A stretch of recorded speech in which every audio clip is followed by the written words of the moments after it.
NBA Finals. Step 1, play hard. 2, drink Gatorade.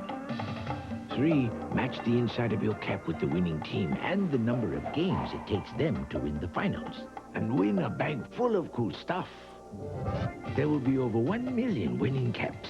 Sweat it out. Don't just watch the finals. Play them. Suggestion, don't wear all the cool stuff at the same time. You know, Mr. Guy, life hasn't always been easy for me. Didn't make the cut my freshman year in high school. Didn't get drafted my senior year. What a crying shame. Didn't make the Pan Am team in '87. Or the Summer Games in '88. Now you want to know how I got where I am? Well, if the blues don't kill you, brother, they'll make you a mighty, mighty man. You can say that again. Remember the shot that stunned Shinnecock? Beautifully struck there, right at the flag. Watch out for this one. It's the shot of his life. The National Championship, the U.S. Open, this June on NBC. This is the Prudential Halftime Report, brought to you by Prudential. Live well, make a flag, be your own rock. Halftime at Madison Square Garden, the Knicks trying to win for the first time in this series, leading the Bulls by 5. Michael Jordan with 22 of Chicago's 38 points. Bob Costas back with Dr. J and Peter Vesey. Ewing held to 7 points and 5 boards in the first half. John Starks comes alive with 13, 5 of 7 from the floor. John scored very well for them, and I think they're, you know, the Knicks have made a lot of layups that they missed in the first 2 games. You know, when you look at the quintet, though, of the Bulls being very agile and athletic, when Van Gundy went to Anderson and what do you have up there? Davis and Ward, when he went to that small lineup, you know, and played them for significant minutes in the middle, the end of the second quarter and the beginning of the first quarter, the end of the first quarter, the beginning of the second quarter, it made a significant difference. I think this is what we're going to look at in the fourth quarter, looking at this lineup countering the agility of the Bulls. Peter. If I'm New York, I love the fact that Ewing only has 7 points because I think that's the game plan. I think they're going to him in the second half, get everybody involved in the first half. I think the Bulls only have 2 chances here. Scottie Pippen has to snap out of his funk, can't go 3 for 13 and win this game. Jordan can only be expected to carry the burden for so long, especially with Kukoc not here. Second of all, if they're going to tighten the screws, the Bulls have to tighten the screws defensively in the fourth quarter. That's usually the quarter that they own. All right, it's the Knicks by 5 at the half. Now, the second game today is the Spurs and the Jazz, a matchup that features 3 Dream Teamers, San Antonio's David Robinson and Utah's Karl Malone and John Stockton. Why do I mention this? Well, Segway fans, in the last 24 hours, the Olympic torch relay passed through Salt Lake City. Marianne Grabovoy was there. Well, Bob, here in Salt Lake City, they're fired up about Game 3 of the Jazz-Spurs series and the arrival here yesterday of the Olympic Flame. It was day 14 of the Olympic torch relay. Nearly 1/5 of its 15,000-mile American journey is now completed as it makes its way to Atlanta's Olympic Stadium. With the snow-capped Wasatch Mountains as a backdrop, the torchbearers made their way to downtown Salt Lake City. Everywhere along the route, crowds and kids and cheering. The Olympic Flame celebrates not only excellence, but the human spirit. 15-year-old Nick Labrum was born with severe birth defects. He's endured 32 surgeries. Today, he's a hockey player, a community hero, and a son who's made his mom awfully proud. The torch relay culminated in an evening celebration. Former Utah Jazz center Mark Eaton lit the cauldron, and the Salt Lake skies were ablaze.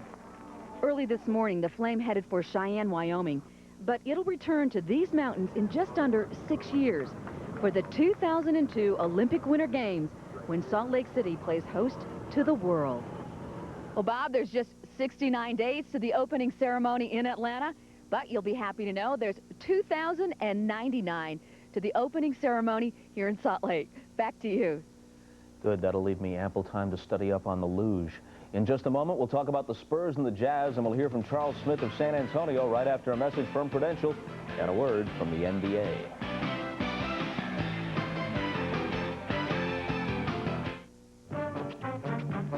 I am a grandfather that takes pleasure in doing anything I can for the kids, and they know it too. I've never been rich and never really wanted to be. I just feel you should live comfortably, but you don't need to be a fool about it. I try to impart that to my grandchildren. You've got to have a goal and an aim in life in order to get anywhere.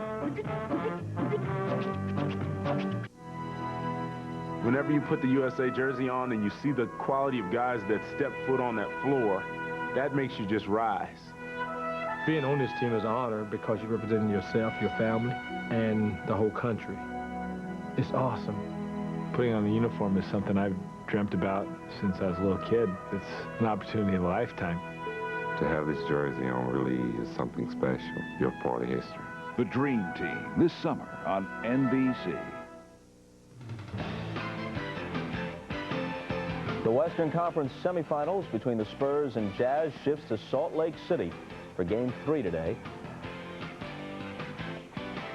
The number 50 tells you that's the Spurs' David Robinson in the locker room at the Delta Center. This was taped just a short time ago. Game 3 of San Antonio and Utah comes up here on NBC after the Bulls and the Knicks. One of the guys the Spurs need to step up is the former Knick, Charles Smith. His talent has always been obvious. He scored 18 points per game his first 4 years in the league, but at times he's been labeled a soft player. Jim Gray spoke with Charles Smith. Charles, can you describe what the chemistry is like here and how it differs from the chemistry and the group of guys you were playing with in New York? I think everybody on this team who's been on other teams feels that, this is the best chemistry. They've been around on all the various teams they played on, mainly because, everyone really supports one another. Did you feel as though you had to move on, that you had to get out of New York to further your career? I pretty much knew my time was up. There were some situations and some things with the ball club and different things that went on, both on and off the court, where it just more and more just made me feel that even if I wanted to be there, I was gone. Do you feel as though some of that was brought on because of your stance with the union and Patrick's stance against the union? Oh, I can't. Well, the world will never know. What are your thoughts, though? Do you believe that could be true? When something that big and you're involved in it, and you got Patrick on one side and me on another, and he's the main man on the ball club, and I'm sort of a role player, it's something, you never know. That could have been a part of it. Barkley is going to get the foul in the backcourt, and he just punched. He just hit Charles Smith, and then Smith hit him back. Charles, we've heard this label, soft, be thrown out at David Robinson. And it was also floated in the past toward you. Mm-hmm. Whether it's true or not is an entirely different issue, but how have you helped David deal with it, and how have you dealt with that label? Well, I think we both realize, and a lot of players in the league realize that, if you look at the guys who are always called soft, those are the guys in the NBA who have sort of a finesse game and guys who can score some points, and their game is kind of fluid. It has nothing to do with their character. It's their play. David is a very smart, articulate guy who just goes with the flow. David will dunk on you. He will rebound with you. He will bang with you, and he will out-quick you. And he has a lot of talent. So people tend to call him soft because he's just not yelling and jumping around and into the theatrics of the game. And he doesn't say much. So, they end up calling him soft, and by far, he is not soft. Is that label, however, being called soft, is that difficult to deal with? Not for him. For you? Not for me either, because we know how we are as men. You have to be confident with yourself as a man to understand and deal with various situations, and I am, and I know David is, so we just, we go out there and get it done. You guys were stunned and shocked in Game 1, blown out at home by the Jazz. What did that do to this team? One thing is that now that's popping up, the Spurs have never won a playoff series after they lost the first game, so we're dealing with that. Another thing that's popped up now is the Spurs have never beaten the Utah Jazz in a playoff series. So these are a couple nevers that we're dealing with that we will overcome. And, you know, it was a quick wake-up call. I think that's been happening to some teams in the playoffs where, you know, you might have had your way with a team in the regular season, but the playoffs is a different game, and you just have to come out and get it done. As far as I can see, that was a very soft interview. No, seriously, no. You know, media critiques. Only kidding. No, my feeling is that the Spurs did not get Charles Smith to be an anti-Dennis Rodman. You know, a guy just to show up in the 5th game, not to take off his sneakers, not to be a distraction. He has to step up big time, get mean the way he used to be with the Clippers, get aggressive offensively. I'd have a lot more respect for Charles Smith if he would start fighting for his minutes, complaining about not getting enough shots, that type of thing. Doctor. Well, you know, Charles is a citizen very much in the same mold as David Robinson, and therefore they complement one another off the court.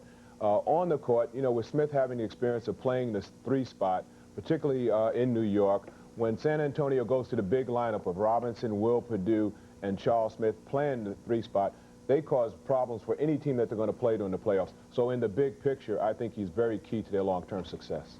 By the way, Pete, Jim Gray plans to throw an elbow at you after Game 3 at the Garden, which the Knicks lead at the half by 5. And back to Madison Square Garden we'll go for the second half after these messages from your local station. Chuck. This has been the Prudential Halftime Report, brought to you by Prudential. Live well, make a plan, be your own rock. NBC Tuesday, all new must-see TV. On Third Rock, aliens go to the ER. Hey, how's that blood pressure? Then, on an all-new Wings, Casey's long-lost husband comes back. It's John Ritter. No. Then, all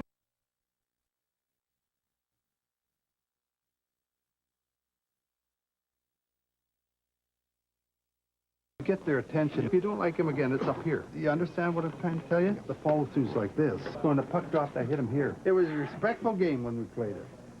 See, Mommy. Mommy. Okay. Teen Rebels with a very different cause, Monday on News 4 at 6. You're watching the NBA on NBC. The 1996 NBA Playoffs. Welcome back to the Garden. Marv Albert with Matt Gugas. Knicks 43 and the Bulls 38 as we head to the 3rd quarter. And the good feelings between these two teams continue, leaving the court at the end of the 1st half. Watch Charles Oakley getting involved with Randy Brown, backup guard for the Bulls. And as they continue into the corridor, Charles with words right here for assistant coach Jim Clemens, who was involved the other night with Patrick Ewing and Luke Longley. So things, Matt, a bit on the testy side. Well, Charles Oakley battling for position in the passageway and doing everything he can to try to intimidate the Chicago Bulls. This is obviously a must-win situation for New York. All right, a look at the Miller Lite halftime statistics. The Bulls able to turn it around after the poor shooting 1st quarter. They were 6 for 19, down by as many as 13 points. John Starks has been a factor, 5 of 7, 13 points in all. At the free throw line, the Knicks spent much time early, but things have evened out. Chicago now 10 of 13 at the line, and the Knicks 7 for 10. And Michael Jordan with 22 of Chicago's 38 points and spending much time at the line. Back with the second half in a moment.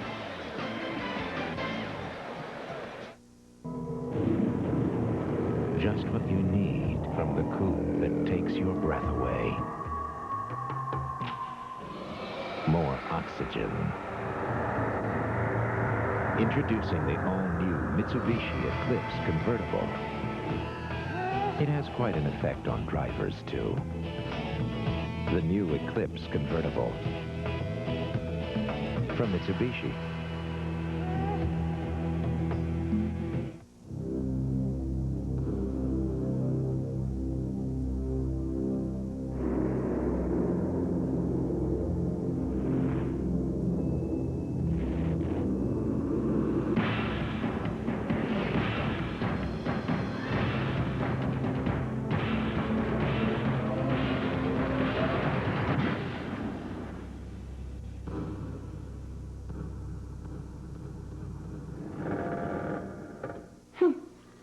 So you do this every day, huh? Poor baby. And this is a guy thing. right? That's not so bad. You guys are so sensitive. Ouch.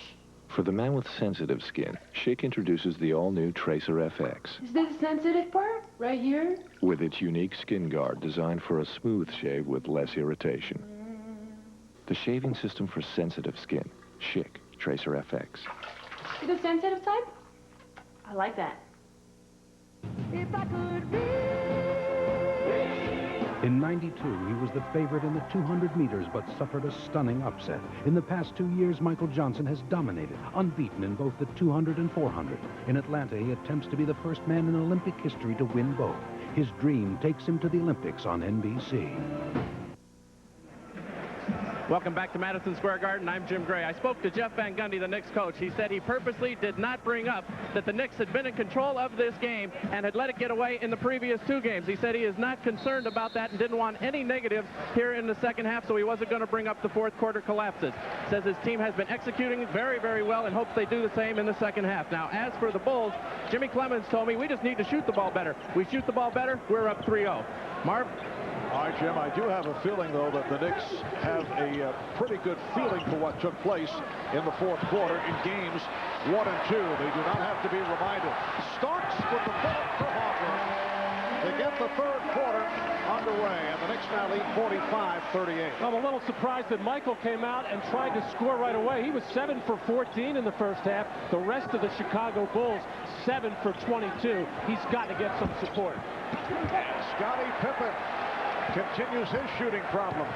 3 of 14 from the field. The Knicks with Ewing, Mason, Oakley up front, Starks and Harper at the guards. And a loose ball foul charged to Ewing. Well, John Starks hustling and fighting and coming up with this loose ball. It appeared that he never saw Derek Harper ahead of the pack, but Derek screaming wildly, and John found him at the last second. Bulls opening up third quarter with Rodman, Longley, Pippen up front, Harper and Jordan at the guards. Luke Longley is playing with 3 fouls, connecting on his second field goal. The Knicks lead is now 5.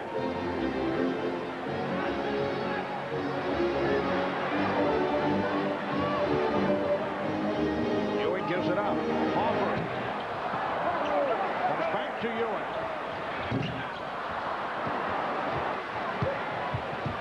Derek Harper has not been hitting the outside shot. Derek is now 1 of 7 overall.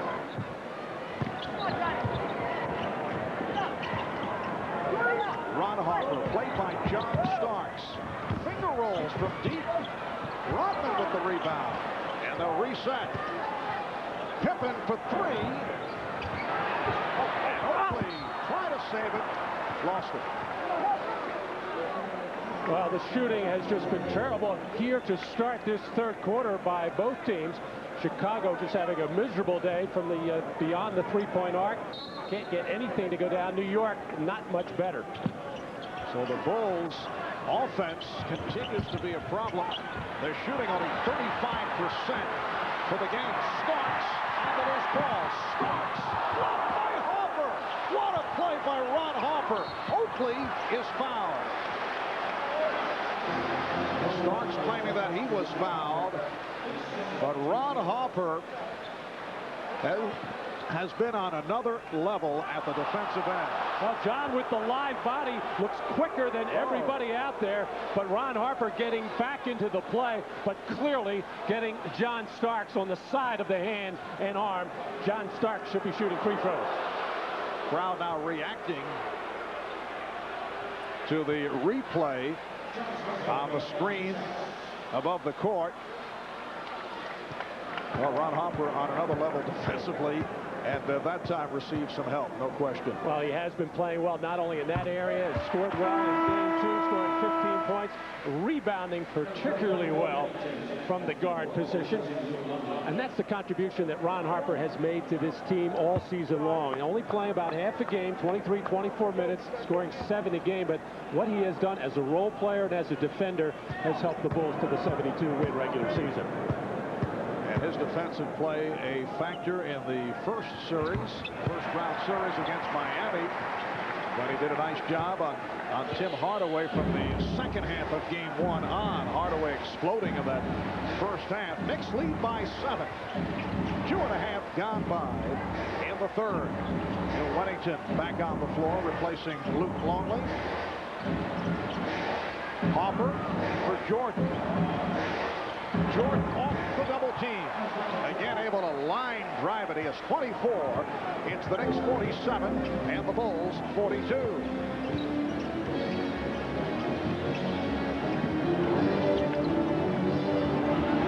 Ewing facing single coverage.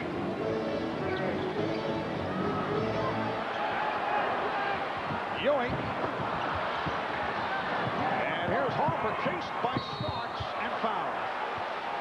One of the Knicks problems right throughout the season, when the shot clock is rolling down, there is no creativity to their offense. They have a difficult time finding a shot, as we just saw a moment ago. And no excuse for the poor transition defense, as both guards were back. John Starks had visions of trying to make a similar play against Ron Harper, but Harper did a good job of keeping his body between John Starks and the basket, and all Starks could do was hack over the back. Now, the Knicks had those problems with transition defense because Derek Harper does a lot of penetration off pick-and-roll situations. John Starks is in the corner, and when those shots go up, long rebound or even medium rebound, it enables their opponents to get out and get easy running opportunities. But on that last occasion, both Harper and Starks were back. They just got out-hustled by Ron Harper. We played 3 minutes of the third quarter. The Knicks only 1 of 6. They've missed their last 5 shots. The Knicks lead is 4. Hopper able to save the wild pass. Oakley. Rebound Mason. Anthony Mason with the putback. And the Knicks now lead 49-43. And Dennis Rodman is furious with himself. He had that whole underneath of the basket area covered, and he just mistimed his jump, and it enabled Mason to get a cheap one. Jan of defense. See the Knicks with the advantage off the glass. Jordan. And here's Starks in the open floor, leading Harper. And Derek Harper is not an alley-oop catch and dunker. He was a little disappointed in that pass attempt from John Starks. Off the turnover, Bill Wennington cuts it to a 4-point Knick lead. And Scottie Pippen is starting to shake his head in some disgust and frustration with his horrible shooting. And Derek Harper also having a very difficult time. Oakley in a collision with Rodman. Charles hit the floor. Knicks taking a timeout. 7:44 remaining in this third quarter. Pippen is now 3 of 16, and Harper, Derek Harper, 1 of 9.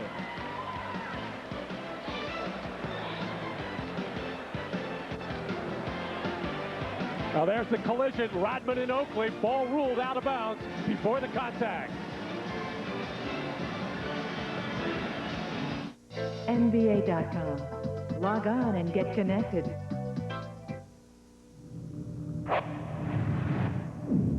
Man, that's Grant Hill. Grant Hill drinks Sprite? Grant Hill drinks Sprite.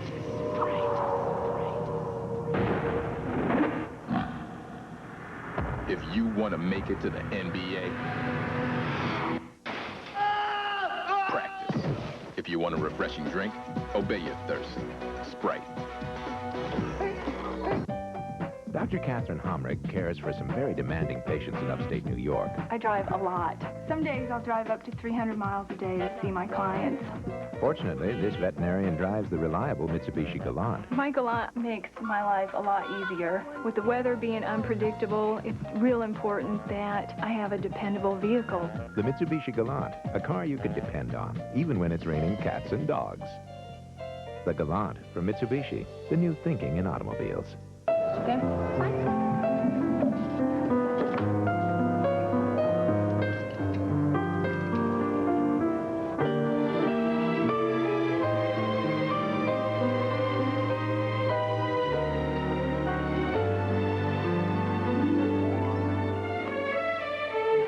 You know, it's true. People, we do mature faster than boys. Introducing the burger with the grown-up taste. McDonald's Arch Deluxe. The NBA on NBC is brought to you by New Miller Beer, the brand new beer from Miller with big flavor that goes down easy. By the car you can depend on, the 1996 Mitsubishi Galant. And by the new Schick Tracer FX, designed for sensitive skin. Now, Scottie Pippen considered to be the best all-around player in the NBA, scoring, rebounding, and assists, but just shooting miserably. A total of 14 for 52 in this series, 27%, and he's trying to get out of this slump with jump shots. He's got to start taking the ball to the basket and in post-up situations. And Patrick Ewing has been very quiet since the early going. Only 7 points, has not scored since the first quarter. Another Knick turnover. Ewing lost it. The Bulls with the ball down by only 4. 7:20 remaining. Third quarter. Jordan. And Mason with the rebound.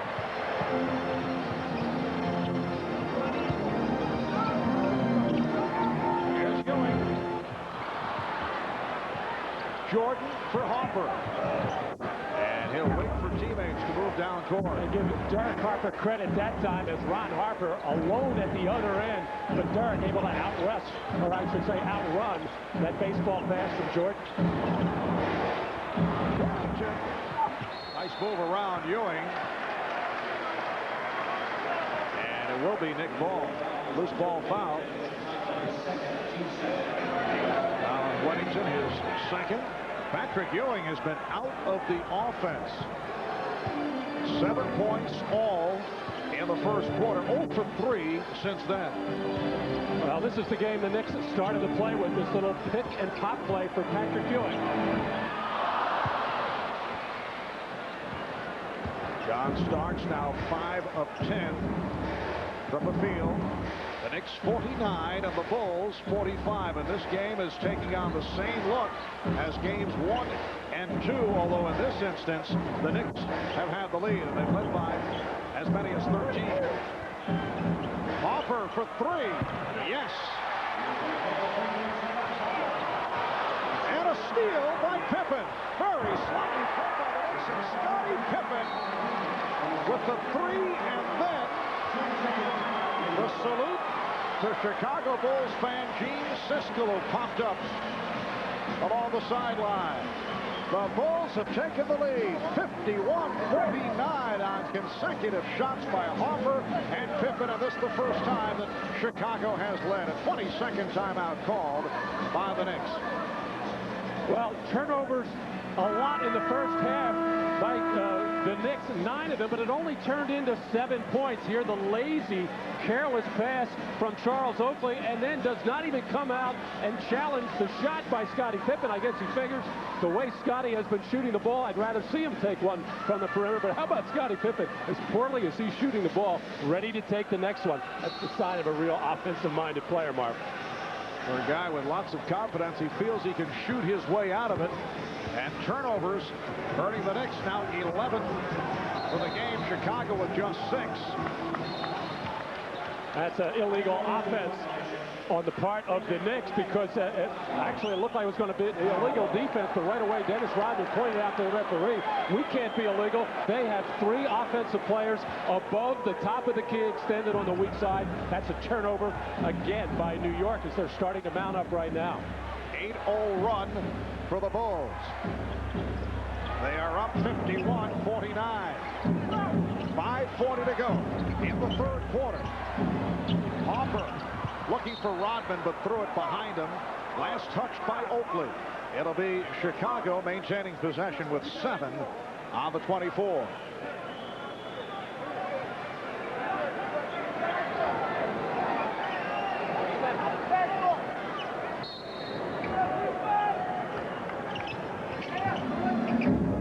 Out of 5.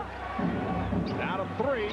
Pippen. He was trying to draw the foul. No call made. And Mason leads the break. Mason all the way. And Oh, and shoved by Mason. Rodman took a little push from Mason that could have brought forth a technical. Well, it's been a physical game all day as Pippen and Ewing had collided. Strong drive by Anthony Mason and a good block, it seemed, by Dennis Rodman. Got a lot of ball. Referee ruled that there was body contact as well, but as Mason turned to the other way, ready to get right into the face of Dennis Rodman. Could have been a taunting situation and just a little shove, but Dennis Rodman making it look like a major league push.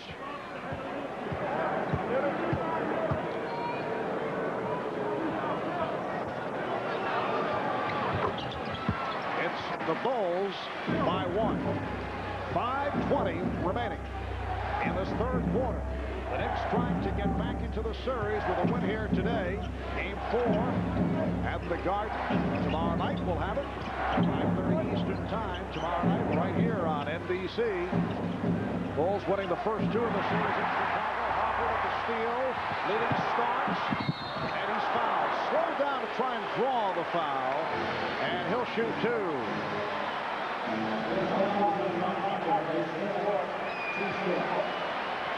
Well, the Knicks coming out to start this third quarter very physical defensively, banging, hitting, knocking balls loose, and very transition-minded, looking to fast break at opportunity. And a beautiful feed that time by Derek Harper to the streaking John Starks. Ron Harper on the foul, his 4th. He'll be replaced by Steve Kerr. Starks 13 of 13 at the line in this series. 8 for 8 the other night. That is his first miss.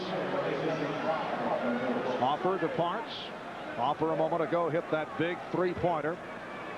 The Knicks shooting in this third quarter only 2 of 12. It looked like John Starks was really ready to start this game offensively, hitting his first couple of jump shots, making some good plays off the dribble, but since then has not been a factor. Starks hits the 3. Well, as you say that, John Starks hammers the 3. What a play by Oakley on the save off the missed free throw. So the Knicks now lead by 2. And again, the chant of defense. Good switch by Ewing. Jordan checking the clock. Shot clock at 3. 23-second violation.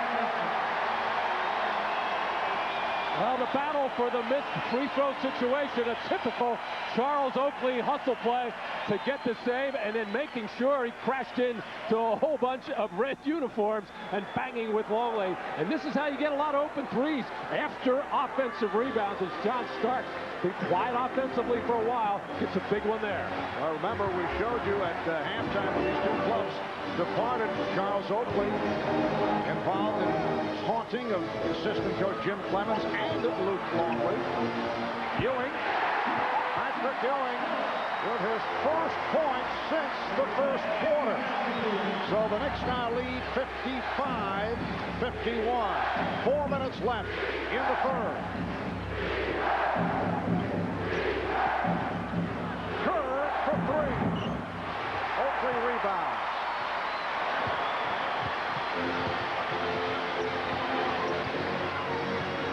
Ewing getting position on Wennington. Ewing. Oakley at the tip. Charles Oakley, the one-time Chicago Bull, with a number of hustle plays that have made a difference here in the third quarter. Well, one of Patrick Ewing's favorite plays. Face up the basket, take it to the lane.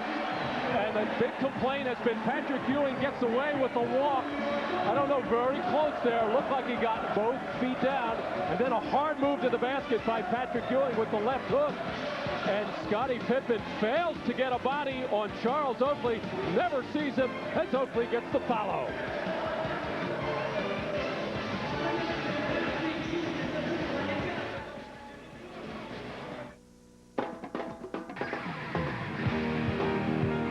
This is it, where brand new Miller beer begins. where the hops grow that give new Miller beer its flavor.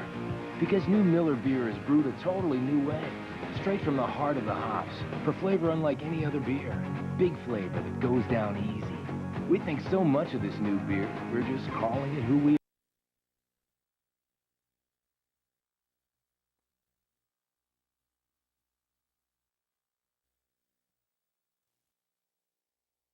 Jordan.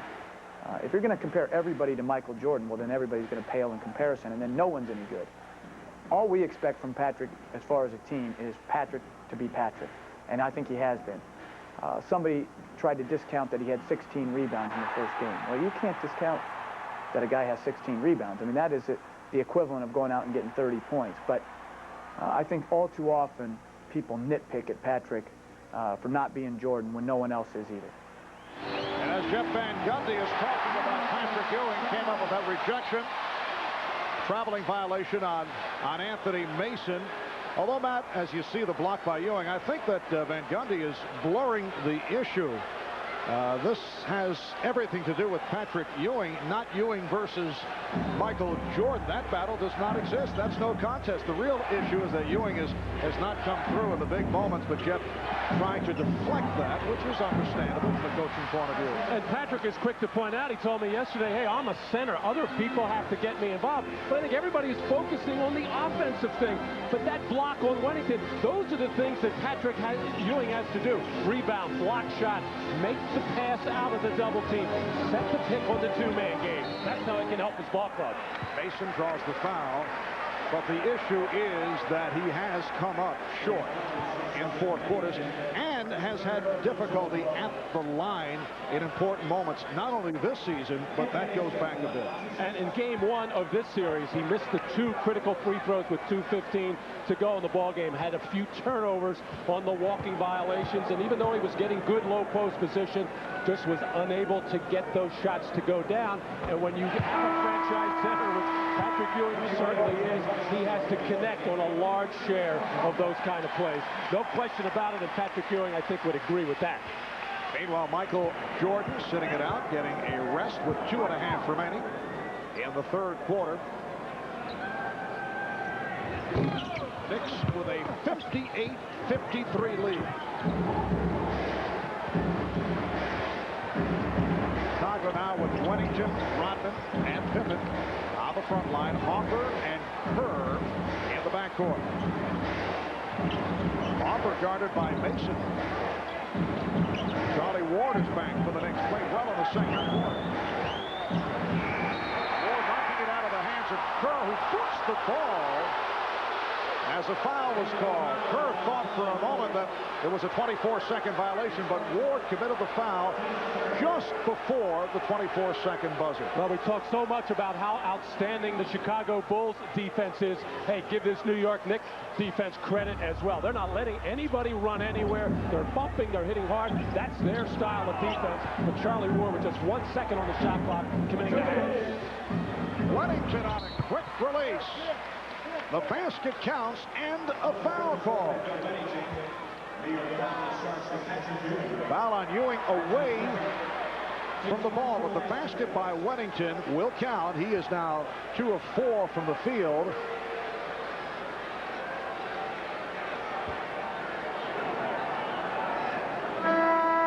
So Ewing called for his second foul. Here comes Jordan back, replacing Pippen. It will be Rodman at the line for the first time. Well, one of the problems with the Knicks as far as giving up second shots, and Charles Oakley has complained about it, hey, when I go help, nobody is getting a body on Dennis Rodman. Well, that time Patrick Ewing tried, but Rodman just kept battling and battling and drew the foul. Kevin Rodman has played 34 minutes, has not committed a foul. Off the double team, illegal defense is called. I think you mean he has not been called for a foul. He has committed many fouls, lots of pushing, lots of shoving, but when you do it all the time, as Dennis Rodman does, you actually get the benefit of the doubt from the officials. Dennis Rodman would not agree with that. He thinks he's being singled out many times, and he thinks that the referees are watching him and calling everything against him, but he gets away with plenty, believe me. But I think he is watched a bit closer. But today, no complaints from Dennis. We're early. Knicks lead by 2. A minute 40 remaining. Third quarter. Nice look. Ewing from Mason. The Knicks 60 and the Bulls 56. Oh, terrible decision that time by Dennis Rodman to come double team Ewing too far away from the basket. Nobody protecting inside, and Mason gets an easy one. Rodman off the dribble. And pushed by Oakley. For Oakley, his third. The Knicks and the Bulls are now over the foul limit. Well, Chicago made a decided effort not to double team Patrick Ewing, at least until he put the ball on the floor, and catching the ball 17, 18 feet away. Not a good decision by Dennis Rodman, and he knows it, and he's being reminded of that by people in the area, letting him know we can't help you in that situation. If you go double team and we're not expecting it, we're waiting for Ewing to put the ball on the floor if we're going to come help. Dennis only a 52% free throw shooter during the regular season. Bill Wennington being replaced by the 41-year-old James Edwards, making his first appearance of the game. Now Patrick Ewing will sit down. Here's Willie Anderson checking back in. Ewing 9 points, 9 rebounds. So Rodman 3 of 3 at the line. And the Knicks lead 60-58. Kerr stealing from Ward, but could not convert. Oakley passed on the shot. Here's the double on Mason.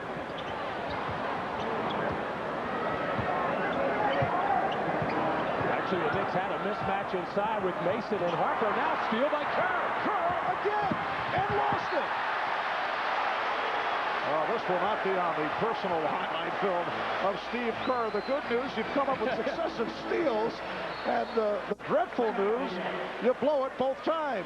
Pressure defense by Kerr. Actually should have taken that first one to the right hand. And now the attempted crossover. And Kerr picks that one off, but cannot finish at the other end with Mason bearing down.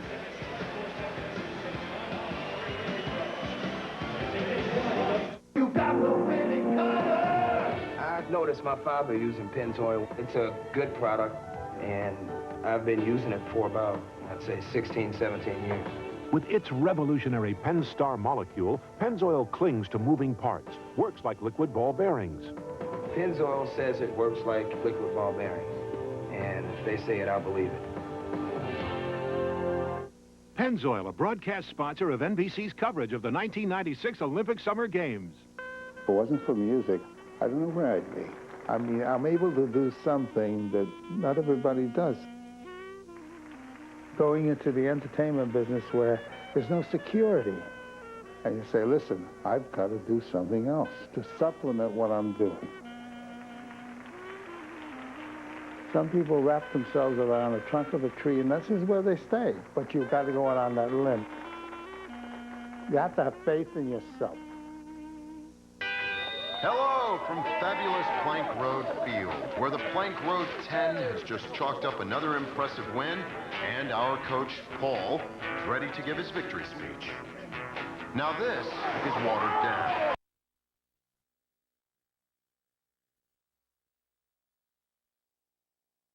Face, Michael Jordan was smiling as well, saying, hey, Steve, great defense, quick hands, way to steal the ball. But hey, can't you finish one off with a layup? So the Knicks lead by 2, 40 seconds to go. Third quarter. Marv Albert, Matt Guthis, Jim Gray from Madison Square Garden in New York. Mason spinning his way on Rodman. Well, that's the disrespect that the Knicks have for Dennis Rodman's ability to defend out on the floor. They know he doesn't like to do it and doesn't do it well at this stage of his career, and they took advantage of it.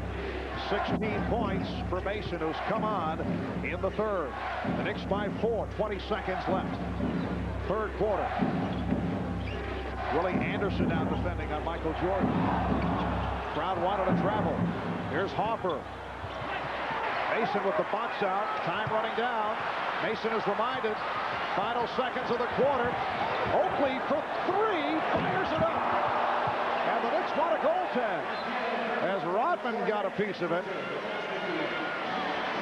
But no call made after 3. It's the New York Knicks 62 and the Chicago Bulls 58. We'll be right back after these words from your local station.